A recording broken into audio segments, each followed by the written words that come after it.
Hey everybody, welcome to the Weekly Wisdom. I'm Dean Graziosi. I have to welcome all the new people. If you're first time here watching your first Weekly Wisdom, it's a pleasure to have you here. Post below, introduce yourself, meet all the other incredible people at this site. Make sure you register for this site. You can grab my New York Times best-selling book up here. You can watch old Weekly Wisdoms. I think they're called Dean's Video Blog down over here. You can watch years of these. Make sure you check out our Insider Elite video. It's up on top somewhere. There's a banner. You can check out old conference calls down below over here. The site is a wealth of knowledge. Make sure it's part of your life so we can help you get engaged and make the money you deserve in real estate. It's what everybody's here for. And of course, read all the incredible posts below of people doing it, just like you are or should be or will be very shortly. Okay, this month, these past couple weeks, we're talking about having an unfair advantage. The market changed, it shifted, and now it's going back up. Incredible. It's a great time for us. But if you're doing what everybody else does, you're going to get frustration. You're going to get annoyed. You're going to be, oh, there's no good deals left. I submitted. There was a bank-owned property and there was 10 offers. I can't do this. No, because you're doing what everybody else does. And not everybody else has us. You don't have this site. You don't have our education, our training, our live events, the ability to be in the Success Academy, my books, this site, other incredible people. You have that, so you need and have an unfair advantage. 2 weeks ago, we talked about one of the unfair advantages is using a really simple technique on Craigslist. I know it sounds silly, but it was so simple and it works. Last week, we talked about working with other wholesalers. Matt Larson got on and shared with you how to work with other wholesalers. Wholesalers are not your competitors. They're your friends. In fact, so many people, Andrea Wiley, hey Andrea, if you're watching this, she's amazing at having wholesalers all over the country. And if she finds a deal, she partners with them. Because sometimes they have a deal if she has a buyer. Sometimes they have a buyer if she's got a deal. They split the commission. Everybody's happy. Working with wholesalers is incredible, especially because they know what you know. They're on the ground doing it. They have a better strategy for finding deals than most other people. But a lot of wholesalers, they can find deals, they don't have money. Sometimes they can find money, they can't find the deals. You could be the other person. So that was a great tip. This week, I'm going to have Matt do the same thing. I had Matt do these videos. It's on an exclusive site that just our higher level educators and trainers and our students have access to. And I wanted to give you a little bit behind the curtain snapshot of how we condensed a lot of our strategies down to these quick videos. Now, if you read our books in our advanced education, your live events, you're getting a much deeper explanation on how to use this. But I wanted to give everybody these unfair advantages to stay in the game. So this week, it's Matt covering the 25-to-1. And I think he does a really concise, great job, right to the point. And this is unfair advantage number 3. Be ready for another one next week. And get out there making offers, guys. If you're not making offers, you're not making deals, and you're missing the boat. This is your month. I know summer can get a little slow. Let's start crushing it in summer so we can kill it this winter and come out and make 2014 amazing. Go ahead and watch Matt. Hey everybody, Matt Larson here. I just wanted to break down the 25-to-1. My goal is this is going to be a quick little 5-minute video. Every time you have a question on the 25-to-1, just click back on this link and rewatch the video. Even though the 25-to-1 is very simple in concept, there's a lot of details in it that can sometimes make it confusing. So I hope this video really clears up all the confusion. First of all, the 25-to-1, let me tell you what it's not. 25-to-1 is not just throw a bunch of offers out there on just anything and, you know, hopefully something gets accepted. That's not what we do. This is a very fine-tuned filter, and you have to follow the process the right way in order to make it effective. Another thing, it is 25-to-1. You know, I constantly get emails. In fact, I just got a private message from somebody last week that on IE that was using the 25-to-1, and they said, Matt, I don't think the 25-to-1 will work in my area because, you know, I've already put out 7 offers and none of them were accepted. And, you know, I had to explain, listen, you know, it's called 25-to-1 for a reason. You have to put out at least 25 offers to get one accepted. If you've only made 7 offers, that's not enough yet. You have to follow it through.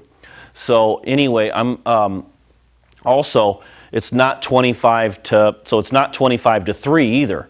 If you put out, you know, if you put out 25 offers and you get 3 accepted, a lot of people think, oh, that's good, I'm really excited.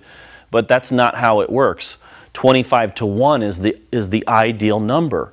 25 to 3 means you put out 25 offers, got 3 accepted. That means you offered too much for the properties and you had more accepted than what we really want. We know that when you put out 25 low offers to get 1 accepted, that you've created enough of a spread with that ratio that you're going to be able to make money with wholesaling. You've made a spread. This is only a 4% chance of getting an offer accepted, which is what we want. That's how you create the spread. Okay, so now the 25 to 1 is generally used with a realtor.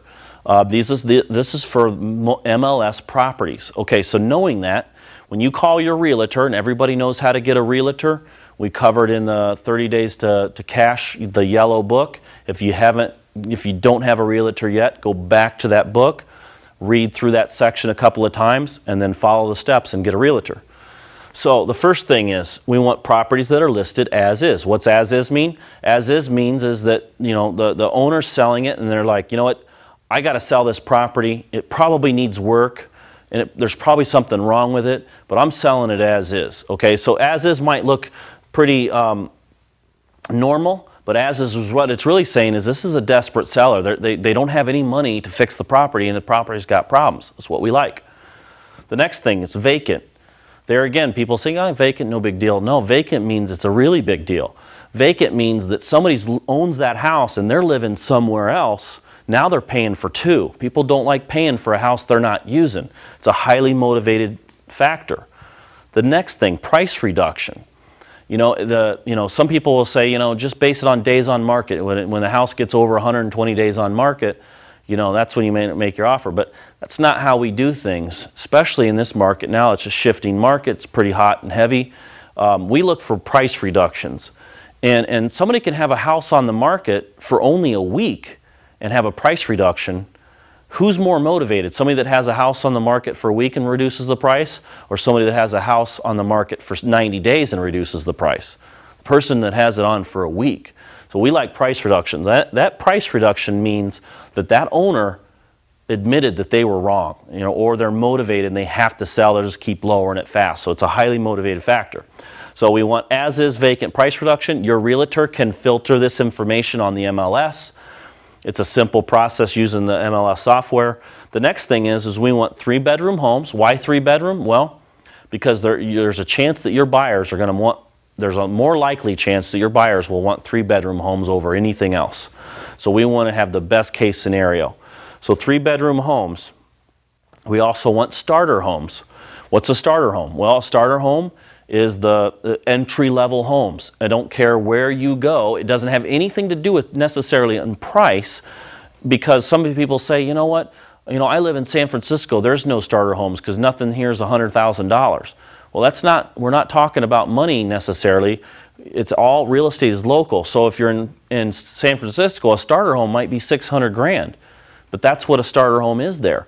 If you say starter home, your realtor should know what price range that dictates. So it doesn't matter where you're at in the country, there's always starter homes. And those are the lower entry-level homes, the lower priced homes, and the most first-time home buyers are going to buy those. Well, who else buys those? Landlords. Landlords like starter homes, they're cheaper and the cash flow is higher. So when we're selling to our buyers, and a lot of those are landlords, that's what they want. We got to buy what they want. The next thing is the hot area. We want properties located in a hot area. Now, it doesn't matter where you go. You know, if you've got a zip code, let's say this is your city here, and in your city there's 4 zip codes, okay, throughout your city. And let's say that you tell your realtor, I want the hottest area, I want to focus in the hottest area of my town, and your realtor doesn't, let's say that they don't really know where to get you started. Well, you can say this, well tell me what zip code in my city had the most transactions in the last 30 days. And if she it's all easy stuff to pull up on the MLS, and she might say, you know, you had 45 in this zip code, you had 18 in this zip code, 15 here, and 12 here. Well, what's the hot area? This zip code. That's where you want to focus. Go where all the action is, because that's going to be a higher likelihood of buyers. So we want to make sure we're focusing on what the buyers want. Now, So you're going to tell your realtor, I want houses that are as is vacant with a price reduction, 3-bedroom homes, starter home prices, hot areas. They're going to send you listings. I always tell the realtor, I want 40 listings that meet this criteria. They send these 40 listings to you. Now, you tell the realtor this. You say, listen, I appreciate all the work you've done with this. Now it's my turn. I'm going to do all the work, and I'm going to sort through these 40 listings, and I'm going to weed out all the ones that won't work, and I'm going to narrow that down to 6 to 8 listings. Realtor loves you at this point. You're there thinking, I don't have to walk through 40 houses? Yeah, that's right. When you work with me, I do all the work. I'll do the work to get it narrowed down. So how are you narrowing it down to 6 or 8? You're going to take those 40 listings, and you're going to look in the comments box, and anything that says a descriptive word like it needs work. You can say needs work, handyman special, needs TLC, diamond in the rough. You know, another one's investor's special or investor's dream. Anything in that box that shows that that house needs work is what we want. Why do we want houses that need work? Because first-time home buyers and first-time home buyers are your biggest competition out there, and they pay full price for houses. You can't beat them because they'll pay more than it's worth as long as they can afford the payment.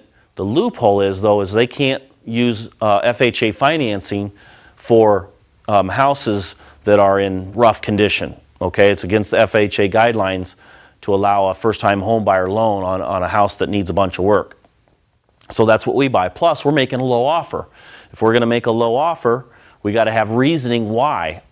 So you can go back these 6 to 8. Now you've got 6 to 8. You can go back and now you can say, hey, Mr. Realtor or Mrs. Realtor, I want to look at these 6 to 8. These need work. And I always say this. I always say, you know what? I'm never going to ask you to make a low ball offer. I'm never going to ask you to make an offer that has no chance of being accepted because that property is in perfect mint condition. I focus on fixer-uppers or houses that need work so I can justify my low offer. And the realtors will love you for that. So you take those 6 to 8, you go look at them. It's okay to look at houses, or if you've already looked at a lot of houses and you're getting it down pat, you can just make blanket offers on these, okay? You know, some people will say, well, how much of an offer do I need to make? Well, this is where you need to do your work. To get the 25 to 1 to work, you might say, I'm going to make 20% lower than asking price on all 6 to 8 of these. And if none of them come back accepted, you remember you got to make through 25. But once you get through 25, if you were 20% low and nothing was accepted, bump those offers up 5% and resubmit them. Or if you did 20% and you sent 25 offers out there and 3 got accepted, you need to back down. Okay, you offered too much. So that's how I work that. But remember, constantly focus on 25 to 1. Use that multiplier, adjust up or down from there. And you know, also too, when you make your offers, you know, once you get one accepted, now you need to go out and look at it. So if you didn't look at those before, once one's accepted, now you go out and look at it so that you can verify the condition. Also, when you make your offers, you don't have to write earnest money checks for every single offer. You only write an earnest money check once the offer is accepted. Now, also 25 to 1, some people think, well, it's hard for me to put out 25 offers in a week. Well, wait a minute, I didn't say you had to put out 25 offers in a week. I said it's 25 to 1. What I would do is I would not burn out a brand new realtor and put out all your offers in the first day. Put out 4 or 5 or 6 in the first day, 4 or 5, 6 in the second or in the first week. 4 or 5 or 6 in the second week, 4 or 5, 6 in the third week. Get consistent weekly offers will get you deals accepted. Don't burn out your realtors in the beginning. Get an offer accepted, make it, wholesale it, and make some money. The realtor gets paid, and then you're in. Okay, that first deal, the realtor does not believe you until they make money from one of these deals. So you can take the full month to put out your 25 offers. Now, you can't do 25 to 1 over a year and expect to do 25 offers in a year and get anything. You won't build any momentum. But every few a week. Don't burn them out, and you'll get this to work. The key to this is offers. I can't tell you enough. It's offers, offers, offers. Don't be afraid. Put out offers. You're going to have a 14-day whole house inspection. If one gets accepted, you can't wholesale it. Day 13, back out. Get your earnest money back. It's all good. Start over. Anyway, hope that helps. I hope that really describes what the 25 to 1 is, and we'll catch you guys next time.